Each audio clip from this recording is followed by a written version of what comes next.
Previously on Alan Wake, Alice has been kidnapped. Alan, please help me. Alice? You'll do exactly what I say if you ever want to see your wife again. I can't tell anyone except my agent Barry. Damn it, Barry, they'll kill her. You're my best friend, and I'm worried that you're not right in the head. The ransom is a manuscript I supposedly wrote that's coming true before my eyes. It happened just the way it was on that page. So dark. I have found only a few scattered pages. I want the entire manuscript. The deadline is in 2 days. I found Mr. Wake's pages.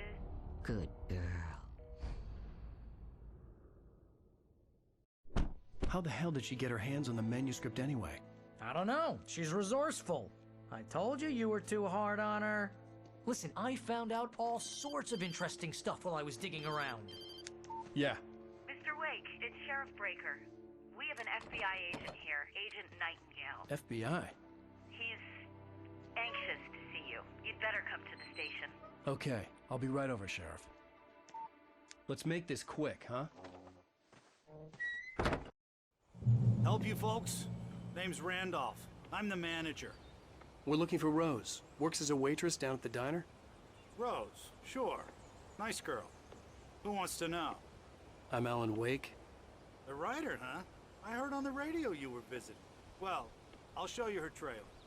That Rose, she's a nice girl. Always pays her rent on time. As I was saying, Al, I found all sorts of weird stuff from the local newspaper's archives. This place is crazy. Disappearances, mysterious deaths, urban legends come true, and get this, most of this stuff takes place around Cauldron Lake. Well, you ain't wrong, mister. The Indians thought the lake was a doorway to the underworld. I'm the God-fearing type myself. I don't hold with that sort of thing. Yeah, okay. Anyway, there was an island there owned by a guy called Thomas Zane. Now, some of the articles I found about him make him out to be a famous writer, but I ran a bunch of searches, couldn't find a single thing he wrote. Zane was heavily into diving, so much so that the place came to be called Diver's Isle. But the volcano under the lake erupted in 1970, and Zane went down with the island.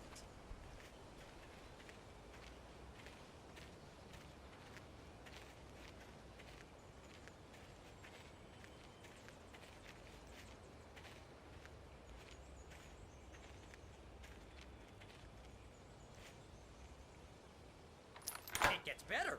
A local girl, Barbara Jagger, drowned in Cauldron Lake just a week earlier. They were lovers. Sure, Jagger's a local spook story. The Scratching Hag. Comes for you in the dark. Childish stuff like that. Anyway, Al, I'm just getting to the best part. All of the articles about this stuff were written by Cynthia Weaver. I asked around, and she's that crazy bag lady you met. What, the lamp lady? She can be a little loopy, but she's not homeless or anything. Yeah, anyway, she knew both Jagger and Zane before they both died, and she had some kind of a breakdown.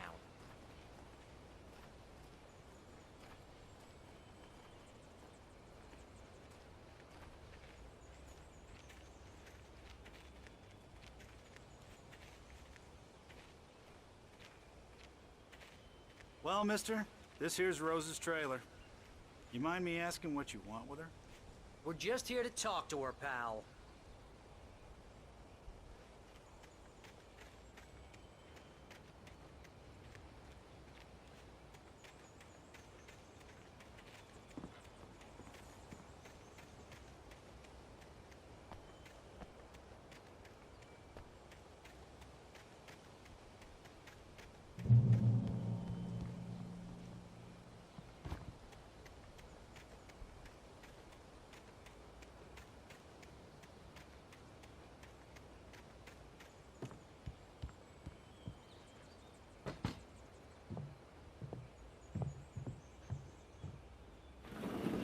Welcome to...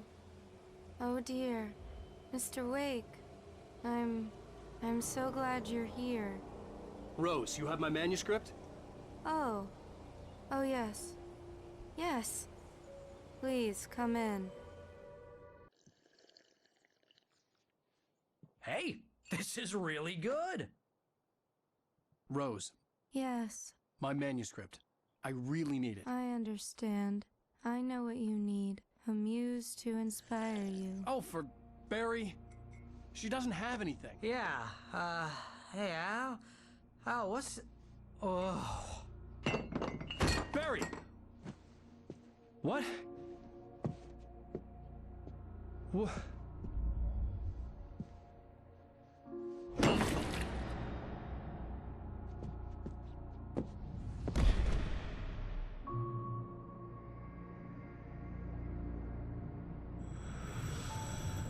It's coming for you, hiding in my barber's skin. I'm too weak to stop it. You must turn the lights on. I promised I'd come visit you and your lovely wife. You must finish what you started. I insist. You must turn the lights on. Turn the light on. Back to work, boy.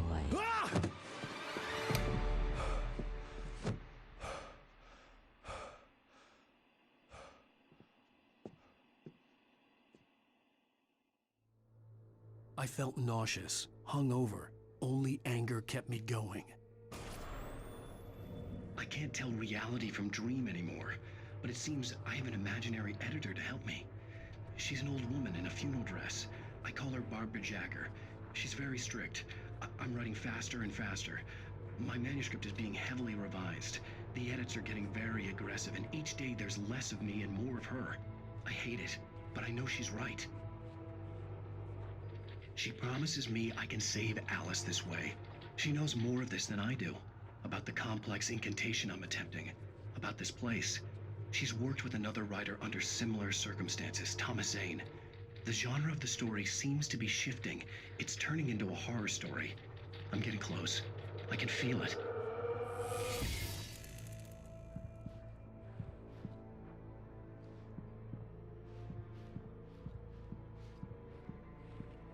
Rose took a day from me. I had less than 12 hours left to meet the kidnapper.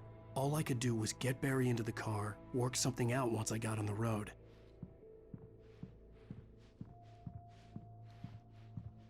Barry was out of it. He was way too heavy to carry. You're right. Deserve more money. I'm so handsome. Welcome to the Oh Dear Diner. What can I get you today? Coffee? I couldn't work up much hate for Rose. Something had used her to get to me and left its mark. First refill is free. Milk and sugar on the counter there. Would you like to hear today's specials? Thank you. A nice day. Come back soon.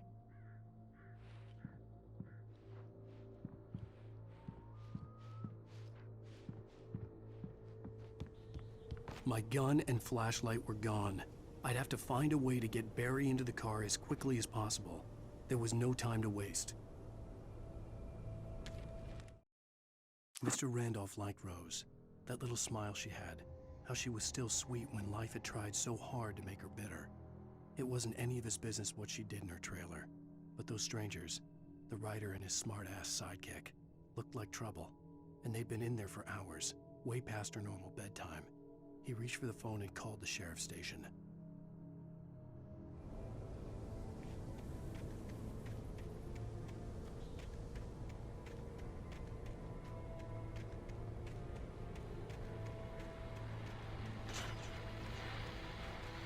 I just stepped outside to catch a breath of fresh air, and let me tell you, the weather's getting heavy.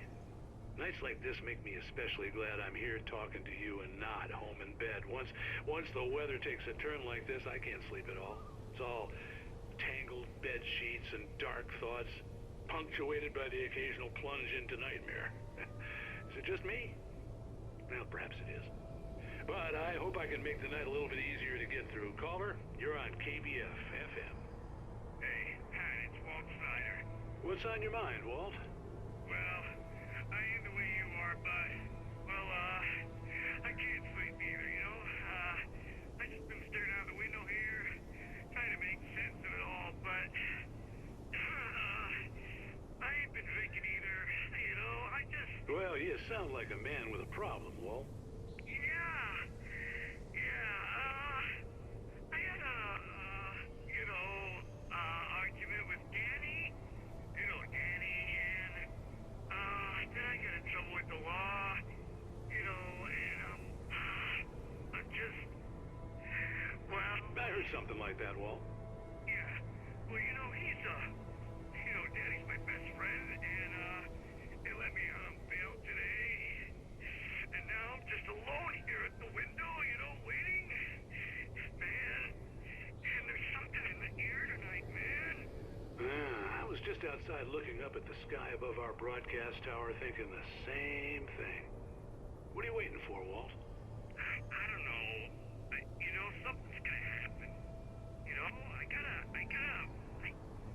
I think I better go. Well, Walt, maybe... No, thanks, Pat. Well, good luck to you, Walt. Hang in there. Let's take a little break, folks. This weather's really something else, huh? How can I be sure you will walk away?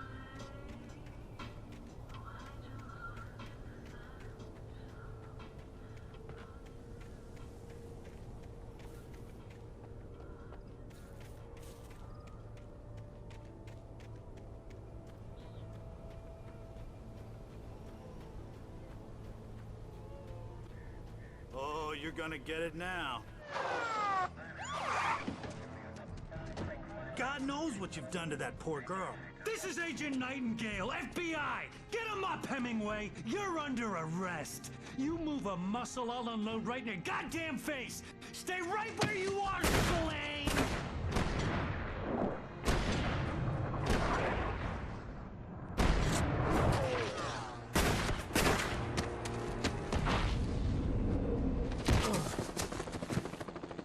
What are you? I'm standing right here, you goddamn maniac!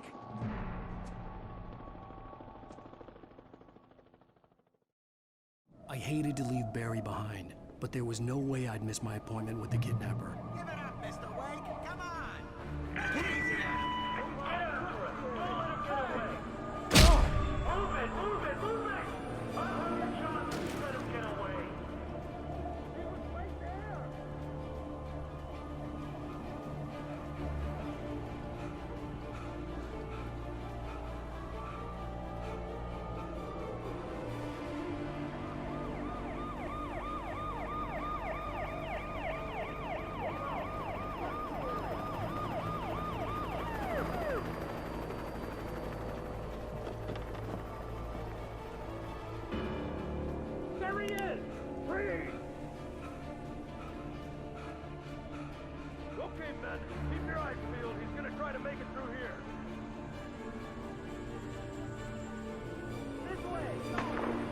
Oh, damn.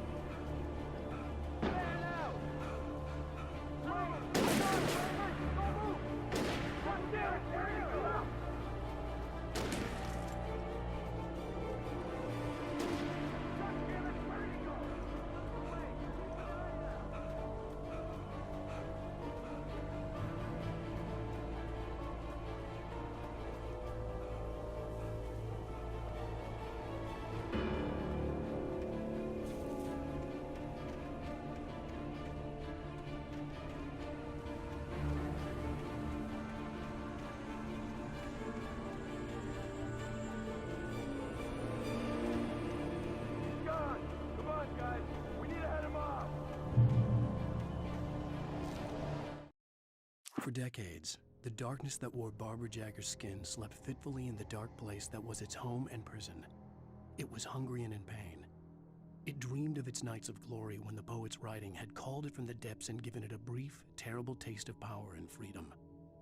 The rock stars had stirred it from the deep sleep the poet had sunk it back to in the end. When it sensed the writer on the ferry, it opened its eyes.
This horror was everywhere I went, circling me.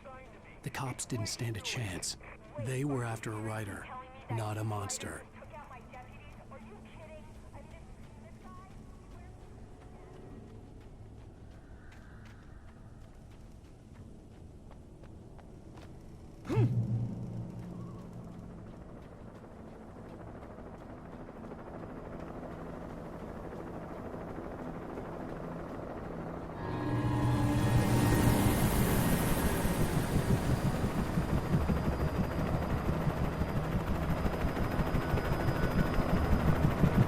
You on the ground. Hold it right there.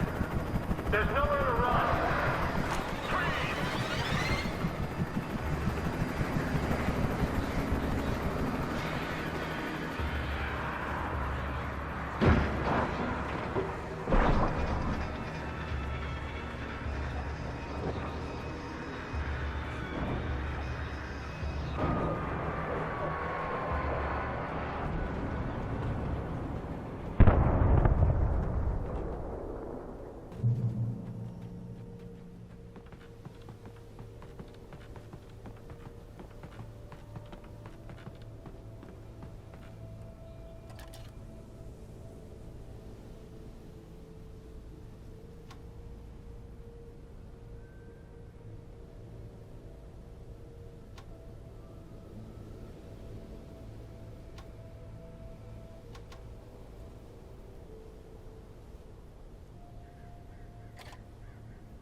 This is Jane. Mulligan, Thornton, come in. Over.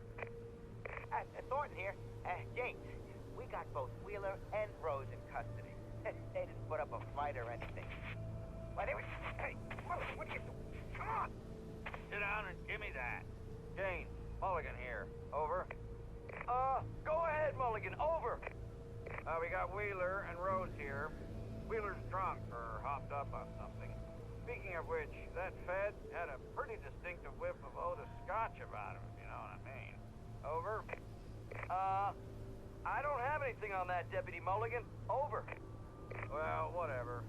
Anyway, Rose is just being plain weird here. You better get Doc in to take a look at both of them. Over. Gotcha.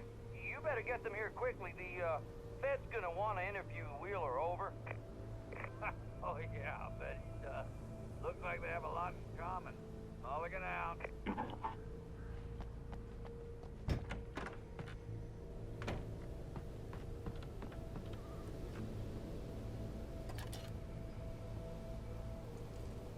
I could see the lights of the radio station in the distance.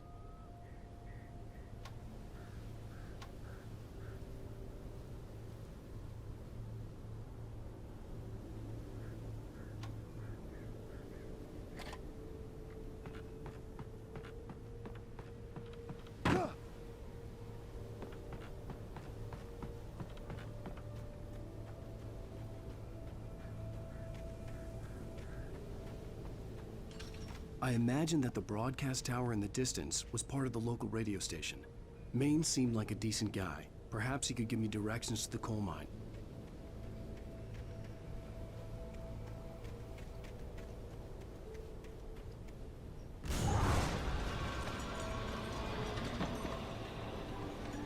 Unnatural shadows clung to the gate. The darkness that was after me was trying to stop me. I wouldn't get through without a light.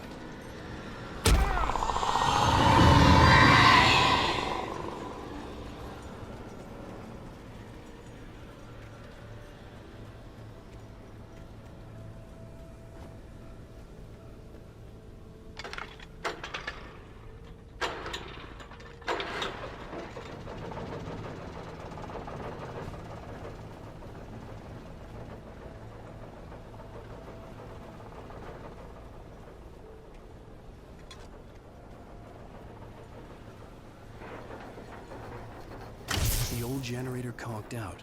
I'd have to see if I could fix it and try again.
took me a moment to recognize the flashback grenades. They were an ideal weapon for my situation. Team 1, come in. Over. Team 1, this is Sheriff Breaker. Report. Over. Team 2, come in. I need a report. Over. Come on, guys. Talk to me. Come in, please.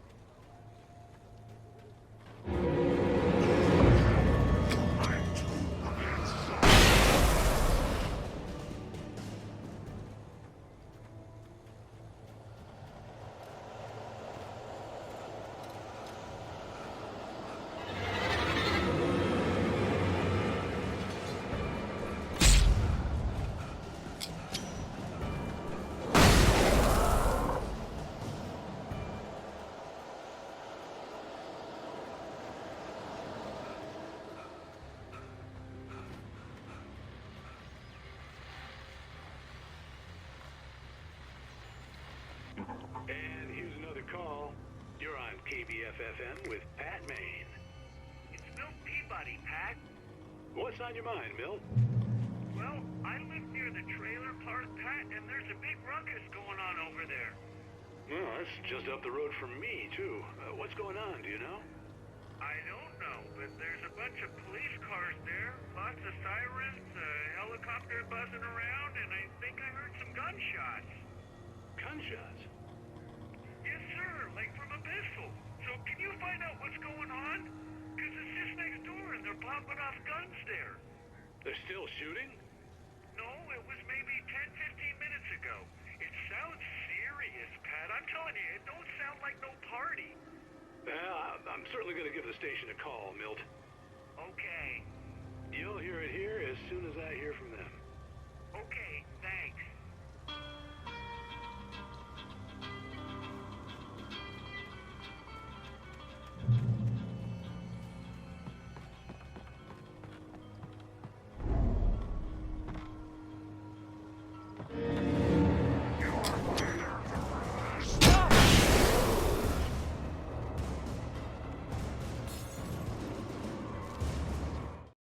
Touched by the dark presence, Rose was lost in a dreamland where everything was drawn in black and gray crayons.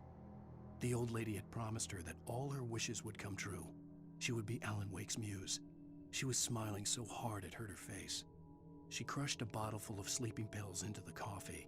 Deep down inside, she was screaming in terror.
I hope Maine could lend me a car to get to the coal mine.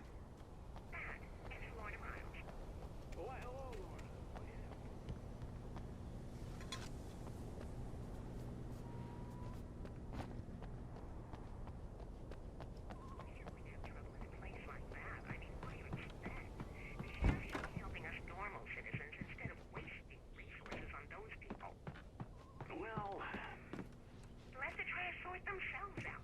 I'm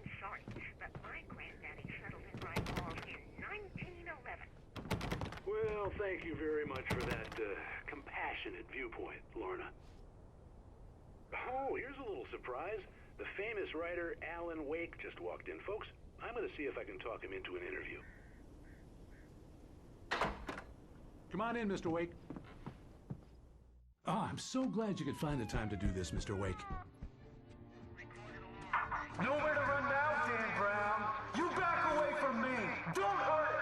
Whoa, whoa, whoa. Everyone calm down. Put the gun down. We're all friends here, right? Cool your jets, Nightingale. We got him. Judas Priest! What the hell's the matter with you? There's a civilian in there.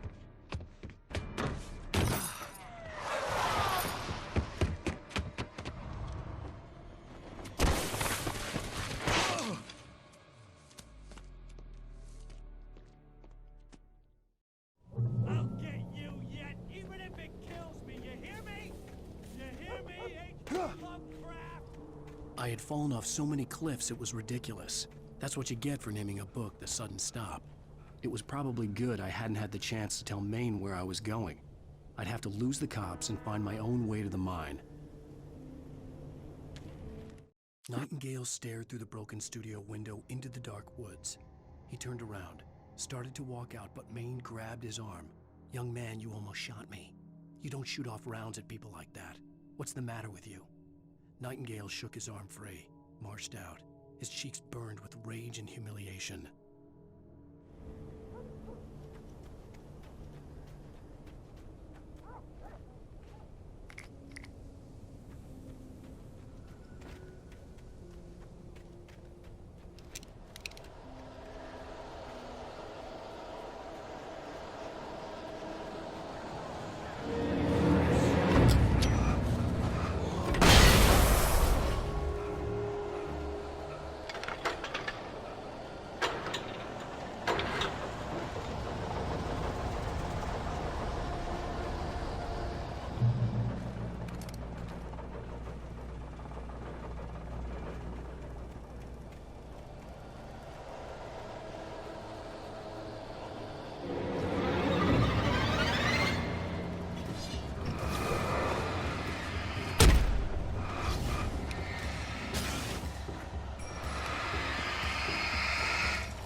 There was no sensible reason for the power company work lights to be here.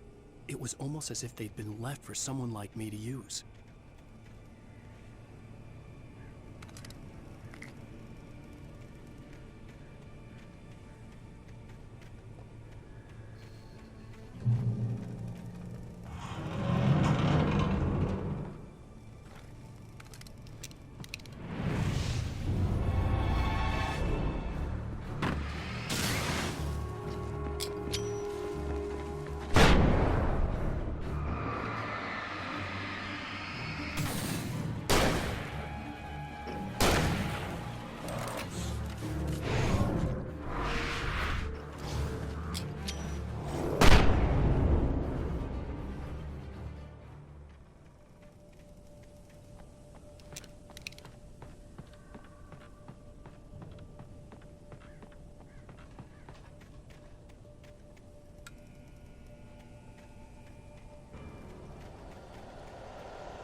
Sarah trusted her gut, and her gut said Agent Nightingale was an asshole.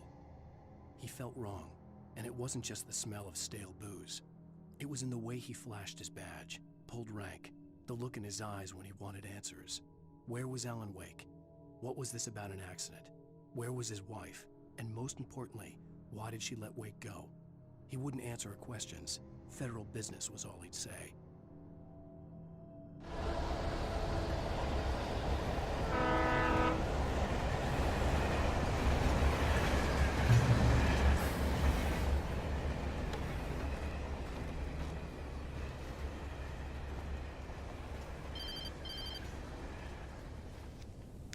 Hello? The most stubborn man I've ever met. Alice? Alice? Alan, I'm so afraid. It keeps me in the dark. Please help me. I look at you, Alan, and it's not you. Something else. Looking out from behind your eyes. Alice, I'm here. I'm so alone here. It's all gonna go to hell. You need to be careful. Cooperate. The connection had been terrible, but that wasn't the only thing that hadn't been right with the call. She sounded wrong somehow, but she had called me. The pipe wrenched itself loose from the bridge's steel framework. Wrapped in darkness, it floated in midair, twitching. For a moment, I didn't understand what I was looking at. The heavy object lurched at me with impossible force. I threw myself out of the way, but just barely. When I turned my flashlight on it, it shook in a dark rage before it flew at me again. I could see a railway bridge up ahead and a warehouse of some sort on the opposite shore. I hoped I could find a car from there.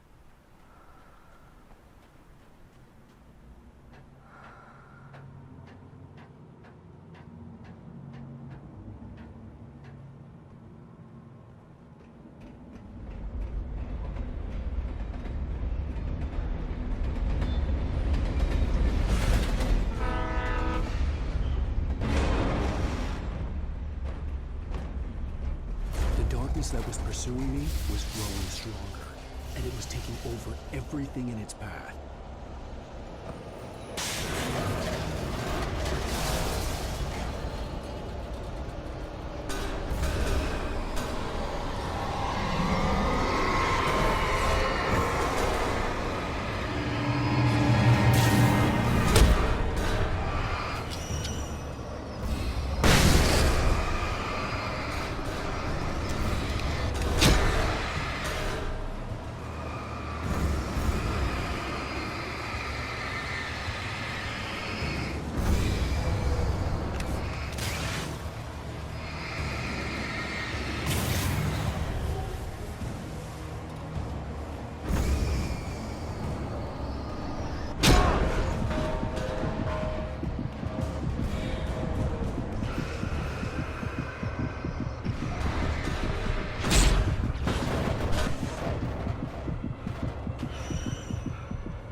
I slammed the door shut right in his smug face. He pleaded for me to open the door. True to form, the asshole actually thought I would obey. I had no sympathy left, no guilt either, not for him. I took a moment to savor the scream. I bet I had a smile on my face. It was all that I had time for. The dark presence was inside the lodge with me.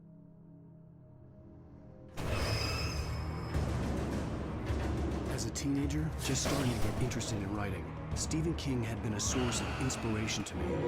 I thought about all the inanimate objects that had come to life in his books. No one is safe in a good horror story. Certainly not the protagonist. That's what makes them fun. This was anything but. The darkness could possess anything, and it was getting closer.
take the facts of our existence for granted, unaware that they are merely a thin veneer of desperate self-delusion, covering a vast cosmos of madness and horror.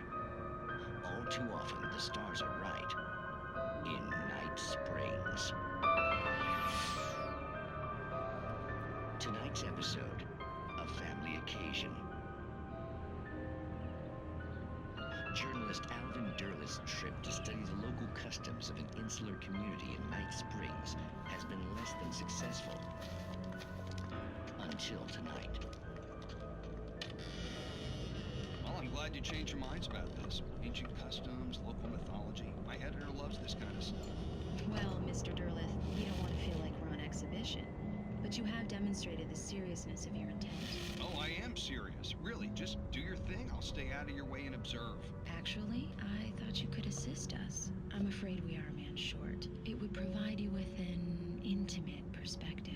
Could I really? Of course, Mr. Derleth. Well, I guess that's the least What would I have to do? Oh, here. Let me show you with a kiss.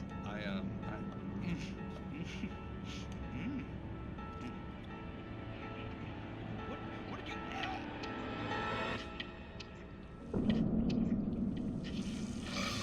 Oh, Mr. Derleth, you have well pleased Nixie Perka, the dweller in flesh.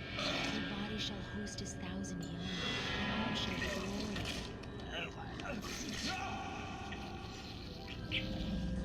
Shh, darling, be calm. Shh. Alvin Derleth learned a harsh lesson. If you go looking for mythology, it may come looking for you. And such quests always bear fruit. Night Springs.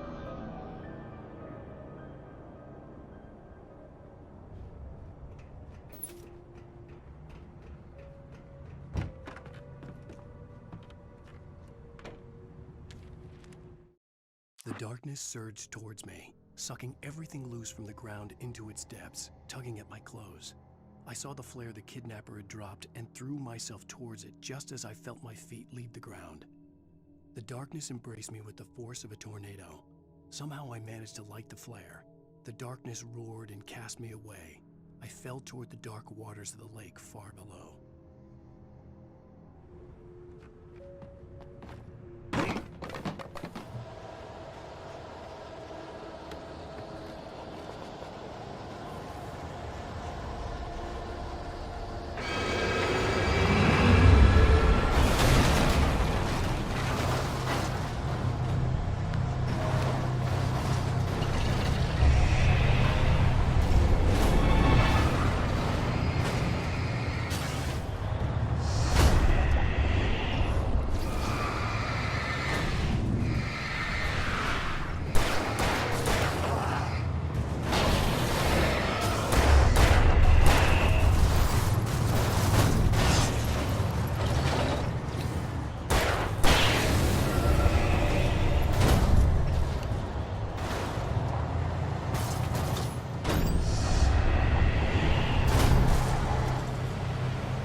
I had never been this glad to see the sunrise.